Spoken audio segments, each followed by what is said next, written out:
Assalamualaikum warahmatullahi wabarakatuh. Anak-anakku sekalian, salam sehat, salam ceria. Bertemu kembali dalam pelajaran kita kali ini tentang globalisasi, proses, aspek, dan dampak globalisasi.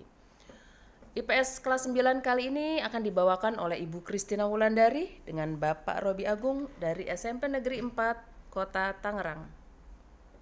Setelah selesai mempelajari materi kali ini, kalian diharapkan mampu untuk menjelaskan dampak positif dan negatif perubahan sosial budaya dalam masyarakat sebagai pengaruh dari globalisasi, serta menyajikan hasil analisis perubahan kehidupan sosial budaya dalam arus globalisasi.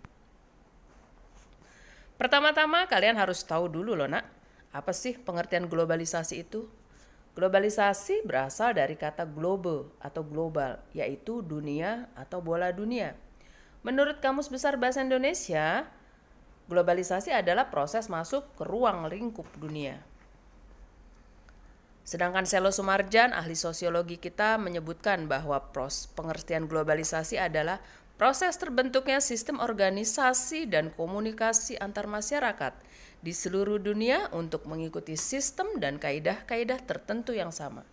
Jadi ada dua hal, yaitu proses yang mendunia, masuknya negara ke dalam pergaulan dunia. Yang kedua, suatu negara menjadi makin kecil atau sempit karena ada kemudahan dalam hal interaksi antar negara, baik itu dalam perdagangan, teknologi, pertukaran informasi, dan gaya hidup ataupun dengan bentuk interaksi lain. Proses globalisasi adalah proses kehidupan yang serba luas dan tidak terbatas, hingga pengaruhnya dapat mengubah tatanan kehidupan bangsa dalam berbagai bidang seperti politik, ekonomi, sosial, dan budaya. Aspek-aspek globalisasi itu menyentuh berbagai bidang kehidupan bernegara. Nah, masing-masing aspek dalam bidang yang tersentuh itu ada hal positif dan negatifnya. Kalian bisa simak baik-baik dalam bidang politik sebagai contoh. Hal positifnya adalah globalisasi menyebabkan terjadinya perubahan sistem ketatanegaraan suatu negara.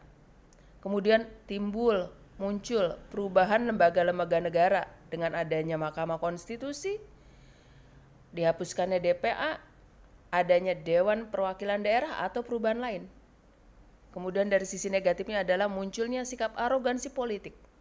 Lainnya bisa kalian simak berikutnya nak. Kemudian dalam bidang ekonomi, ada bagian yang berisi hal positif, ada bagian yang berisi hal negatif. Sebagai contoh positifnya adalah rakyat secara mudah memperoleh barang konsumtif yang diperlukan. Dan negatifnya adalah matinya usaha kecil yang tidak kompetitif.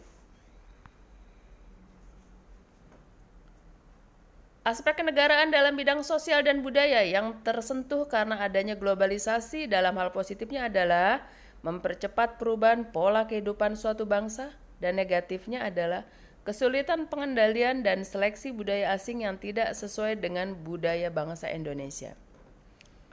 Lainnya kalian bisa menyimak dengan baik. Perhatikan nak dengan cermat sayangku. Dalam bidang Hankam, hal positifnya adalah kerjasama pertahanan dan keamanan. Diperlukan pasukan bersenjata untuk kepentingan perdamaian negara yang sedang bergejolak. Sisi negatif dari bidang Hankam adalah munculnya gerakan-gerakan separatisme dan adanya gejala disintegrasi bangsa yang membahayakan persatuan dan kesatuan bangsa dan negara kesatuan Republik Indonesia. Ketiga, dampak globalisasi. Arus globalisasi ada dalam hal pasar bebas, iptek, budaya, bisnis, dan pemerintah, serta lapangan kerja. Masing-masing dari arus globalisasi itu memiliki peluang dan memiliki tantangan. Pasar bebas contohnya. Dengan adanya pasar bebas memunculkan peluang, adanya kesempatan untuk mengekspor hasil produksi ke luar negeri. Tantangannya produk yang dipasarkan tentu harus berkualitas dan kompetitif dengan harga yang dijangkau oleh pasar global.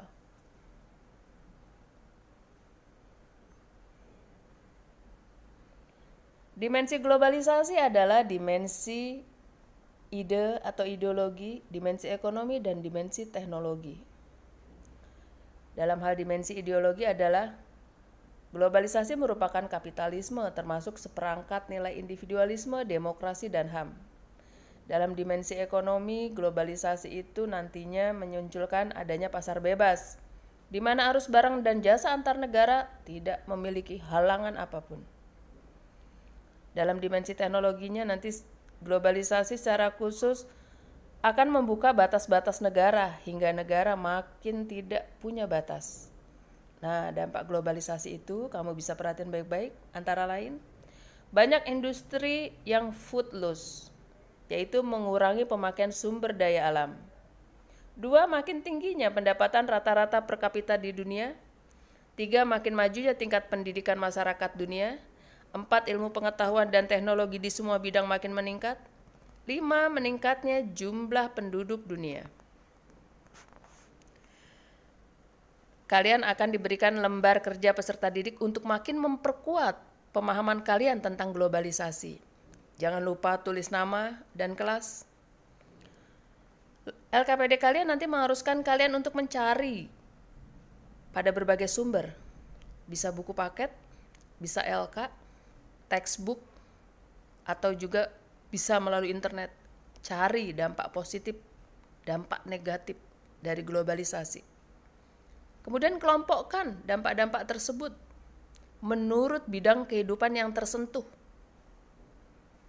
Lalu isi jawaban kalian itu dituangkan ke dalam kertas buffalo ya. Lalu hias dengan baik. Beri warna yang indah. Atau dalam paparan kalian juga ada muncul warna-warni dan keindahan di dalamnya.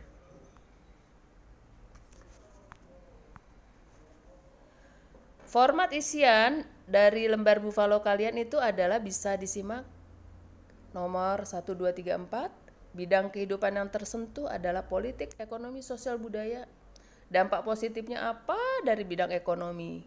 Dampak negatifnya apa dari bidang ekonomi? Lalu dalam bidang politik dampak positifnya apa dan dampak negatifnya apa? Paparkan dalam kertas buffalo kalian. Selain penugasan berupa produk, kalian juga nanti akan diberikan lembar kerja yang akan diberikan oleh guru. Dalam lembar kerja tersebut ada tentang narasi informasi mengenai globalisasi dalam bentuk konkret. Nah, setelah membaca narasi tersebut, kalian silakan ceritakan garis besar kejadian yang terlingkup dari teks. Isi teksnya itu tentang apa sih? Lalu, kira-kira dampak apa yang mungkin dialami di Indonesia terkait dengan hal tersebut? Dan bagaimana upaya yang bisa dilakukan untuk menanggulangi hal tersebut? Lalu yang terakhir, bayangkan kalau diri kamu ternyata ditakdirkan menjadi seorang presiden di Indonesia. Pikirkan umpama kalian menjadi presiden di Indonesia. Kira-kira kebijakan apa yang akan kamu lakukan untuk menghadapi situasi seperti dalam teks di LKPD tersebut? Demikian anak-anak ya, selamat mengerjakan, selamat belajar di rumah. Salam sayang selalu buat kalian, titip rindu guru-guru kalian kepada kalian. Tetaplah sehat, tetap ceria. Jangan lupa di musim pandemi ini tetap menjaga 3M.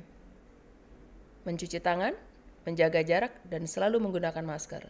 Billahi taufiq wal hidayah. Wassalamualaikum warahmatullahi wabarakatuh.